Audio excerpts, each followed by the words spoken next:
नमस्कार, मैं प्रीत लाल श्रृंखला यूट्यूब चैनल के इस सेगमेंट में आप लोगों का स्वागत करता हूं। आज हम लोग बात करेंगे यूएस में हो रहे प्रोटेस्ट के बारे में। अमेरिका जो कि अभी कोरोना महामारी के त्रासदी से उबरने की कोशिश कर ही रहा था कि उसे एक नए त्रासदी ने घेर लिया है और यह नया त्रासदी है वहाँ पर हो रहे लगातार हिंसक प्रदर्शन।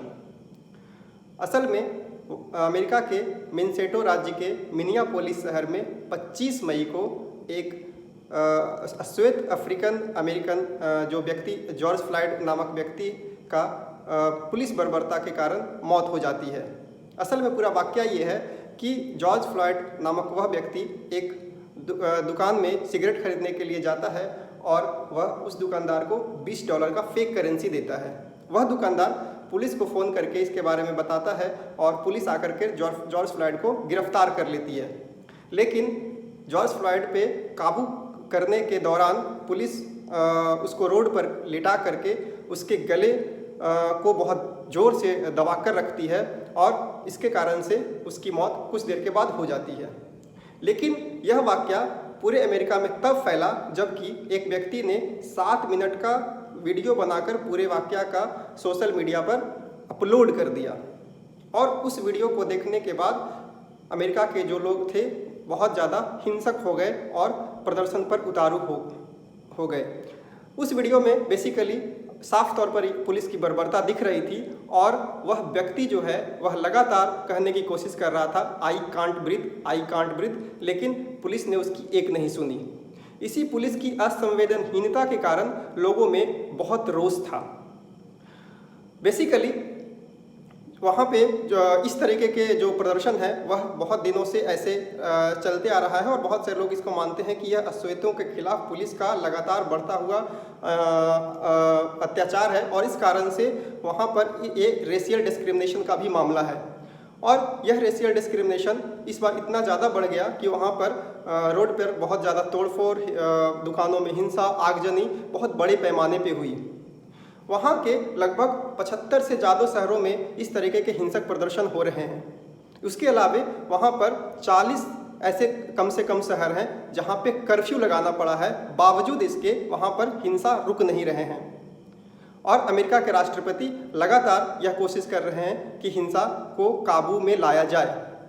लेकिन पूरे वाकया को लेकर, पूरे घटनाक्रम को लेकर वहाँ के राष्ट्रपति ने एक एंटीफा करके एक ऑर्गेनाइजेशन है या एक उसको लूज ऑर्गेनाइजेशन कह सकते हैं, उस पर निशाना साधा है और उसको जिम्मेवार ठहराया है सारे प्रदर्शन और हिंसा के पीछे।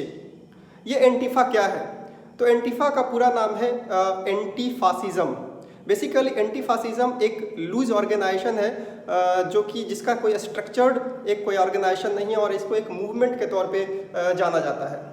एंटीफा जो है उसकी शुरुआत उस समय हुई जबकि इटली में मुसोलिनी ने फासिज्म की शुरुआत की थी और उसी के खिलाफ एंटीफा करके, एंटी फासिज्म करके कुछ लोगों ने ग्रुप बनाया था उससे सामना करने के लिए। और बाद में जबकि जर्मनी में भी नाजिज्म का उदय होता है हिटलर के नेतृत्व में, तो जर्मनी में भी एंटीफा ने काफ़ी एक प्रदर्शन किया था और उसके खिलाफ काम किया था। बाद में द्वितीय विश्व युद्ध के बाद बहुत सारे देशों में, यूरोपियन कंट्रीज़ में भी एंटीफा का प्रदर्शन हो रहा था और एंटीफा के ऑर्गेनाइजेशन काम कर रहे थे। एंटीफा जो है अपने आप को एक मिलिटेंट ऑर्गेनाइजेशन के रूप में घोषित करता है, बताता है और वह एक बेसिकली एक सीक्रेट कम्युनिस्ट एक ग्रुप के तौर पे जाना जाता है। अमेरिका में यह 2016 के बाद ज़्यादा तेज़ी से उभरा जबकि 2016 में डोनाल्ड ट्रंप का निर्वाचन राष्ट्रपति के रूप में हुआ था और डोनाल्ड ट्रंप को माना जाता है कि वो एक कट्टर दक्षिणपंथी नेता के रूप में रहे हैं और एंटीफा हमेशा से ही कट्टर दक्षिणपंथियों का घोर विरोधी रहा है और कट्टर दक्षिणपंथियों के विरोध करने में यह हिंसा का भी लगातार सहारा लेता रहा है। तो इसको लेकर अमेरिका के राष्ट्रपति ने कड़ा रुख अख्तियार किया है और एंटीफा को एक डोमेस्टिक टेररिस्ट ऑर्गेनाइजेशन के तौर पर उसको घोषित किया है।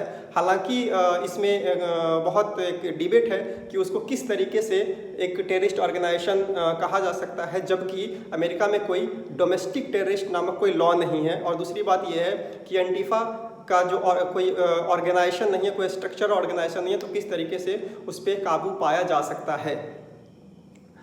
इन सब प्रदर्शनों को अगर देखें और इसके इतिहास में देखें कि अमेरिका में इस तरीके की घटना किस तरीके से हुई है और क्यों हुई है, तो अमेरिका का जो एक इतिहास है श्वेत और अश्वेतों के बीच संघर्ष काफ़ी लंबा समय से चलता आ रहा है। अगर 19वीं शताब्दी में देखें तो 1860 के दशक में वहाँ पे अमेरिकन सिविल वार हुआ और अमेरिकन सिविल वार के बाद कहीं न कहीं जो वहाँ पे स्लेवरी का एक ट्रेडिशन चल रहा था, स्लेवरी का एक परंपरा चल रहा था, उसकी खात्मा हो सकी। और अमेरिकन सिविल वार के ख़त्म होने के बाद अब्राहम लिंकन जो तत्कालीन वहाँ के राष्ट्रपति थे, उनको उनकी जान भी गंवानी पड़ी थी।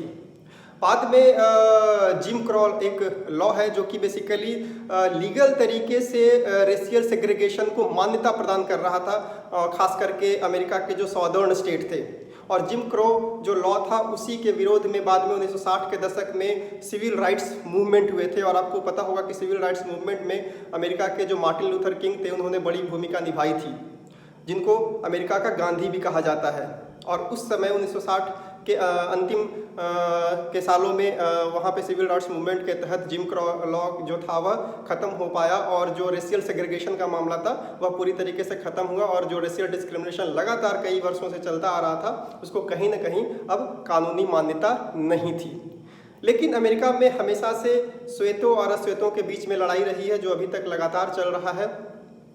अभी कुछ दिन पहले जो कि द गार्जियन और कुछ ऐसे इंडिपेंडेंट थिंक टैंक्स का भी बहुत सारे ऐसे स्टडी आए हैं जिसमें ये कहा गया है कि अश्वेतों के जो मौत हुई है पुलिस बर्बरता के कारण, वो लगभग 2.5 टाइम्स ज़्यादा है जो कि वाइट्स का हुआ है।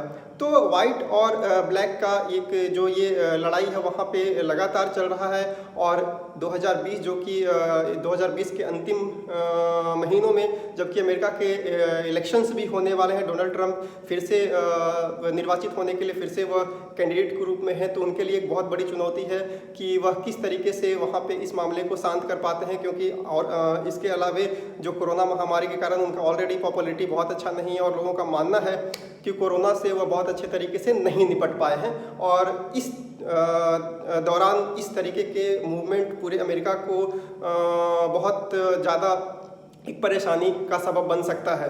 ये इस तरीके के मूवमेंट जो कि लगातार पिछले 7 दिनों से चलते आ रहा है, ये इतना बड़ा मूवमेंट और इतने बड़े स्तर पे ये हुआ है कि कल जबकि 1 जून को अमेरिका के राष्ट्रपति को बंकर में जाकर छुपना पड़ा। और अमेरिका के इतिहास में बहुत कम ऐसे टाइम हुए हैं कि वहाँ का जो अमेरिका के राष्ट्रपति का निवास जो वाइट हाउस है, वहाँ के सारे लाइट्स को बुझा दिए गए। 130 साल के बाद ऐसा हुआ था।